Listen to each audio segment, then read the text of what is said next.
A questão é difícil. Eu acho que a sua questão é muito importante. Eu não lhe vou responder essa pergunta porque não me apetece. Ficará eventualmente a pergunta no ar. É uma boa pergunta essa. E esta segunda-feira falamos da última tentação do Bloco Central, longos mandatos, política para totós, mas começamos pela escola para adultos. Isso mesmo. Se os deputados se portam mal, a solução, Bruno, é a pedagogia? É pô-los a um cantinho. Com orelhas de burro? Chapéu de burro. Virados de costas para o resto da sala. A pedagogia é a solução que o Presidente da Assembleia da República propõe. Não é uma novidade. E Aguiar Branco não mudou de opinião com as mais recentes confusões no Parlamento. Em declarações aos jornalistas, disse que o Chega tinha sido ofensivo e injurioso, mas acredita que a forma de lidar com estes comportamentos é recorrendo à pedagogia. A pedagogia feita à maneira, não é? Como se cantava antigamente. É como queijo. É como queijo. Uma ratoeira. Que bela voz. Sim, sim. Podias continuar, Maria João.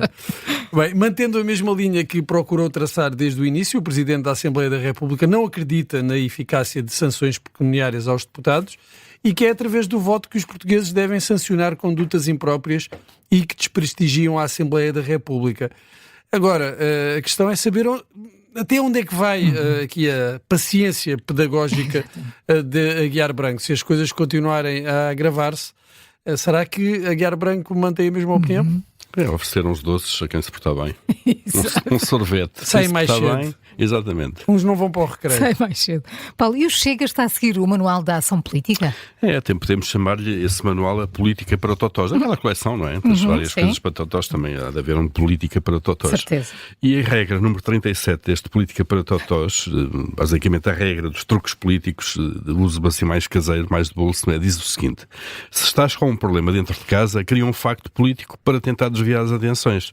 Bom, e assim foi, não é? Depois do deputado das malas, do dirigente da prostituição infantil, do dirigente a conduzir embriagado, do dirigente que destruiu o carro e ameaçou com uma arma branca o adversário político interno, e dos deputados que acham que o seu papel mais nobre é basicamente insultar deputados de outras bancadas, o Chega pensou e decidiu: bom, vamos aqui anunciar um ultimato e ameaçar com uma moção de censura ao governo. O pretexto é uma empresa que Luís Montenegro tem. Portanto, vamos ver se esta tentativa de desviar a atenção mediática para esconder as misérias internas tem algum efeito ou não, não é? Tinha 24 horas, não era? É 24 horas, sim. Tic-tac. Tic-tac. Acho que foi desde ontem à tarde. Mas, Tens a certeza? não sei, temos que ver que não chega a um partido rigoroso, portanto, temos que ver isto. Bruno, então o legado de Pinto da Costa é eterno? Largos dias têm 100 anos, já dizia o próprio, citando. Falar em eternidade é sempre arriscado, e o que se pode dizer sem correr o risco de falhar muito é que há um Futebol Clube do Porto antes de Pinto da Costa e um Futebol Clube do Porto depois de Pinto da Costa. Dificilmente outro presidente estará tanto tempo à frente do clube ou à frente de qualquer clube em Portugal e com um nível de sucesso semelhante. No futuro, ninguém poderá fugir a essa comparação e, muito provavelmente, ser penalizado por ela. É verdade que, ao abandonar a presidência, no ano passado, Pinto da Costa deixou o Porto numa situação crítica do ponto de vista financeiro e uma parte fundamental do atual presidente, André Vilas-Boas, passa por recuperar o clube. Mas as mudanças que Jorge Nuno Pinto da Costa imprimiu são muito mais profundas do que uma crise que, mais cedo ou mais tarde, irá passar. Mas nem todas as mudanças foram louváveis, nem todas foram feitas com os métodos mais regulares, só que o presidente dos presidentes, assim o denominou o próprio clube,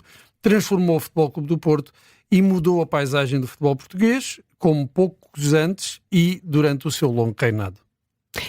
O PSD também não resiste à tentação de criar mais cargos autárquicos. Não resiste mesmo, não é? O PSD podia ter aproveitado a oportunidade do veto presidencial para deixar cair esta peregrina ideia de criar mais uma centena de novas freguesias que o PSD aprovou no Parlamento ao lado de quase todas as bancadas. A única exceção que votou contra foi a Iniciativa Liberal.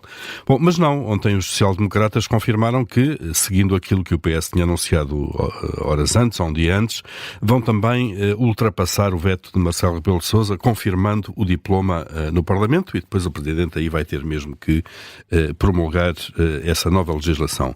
Portanto, os contribuintes podem ir abrindo os cordões à bolsa, ou então pondo a mão na carteira, não é? Porque a partir de outubro, com as eleições autárquicas, vão ser criadas mais uma centena de cargos públicos que há uma década tinham sido distintos, uma centena para cima, no mínimo uma centena.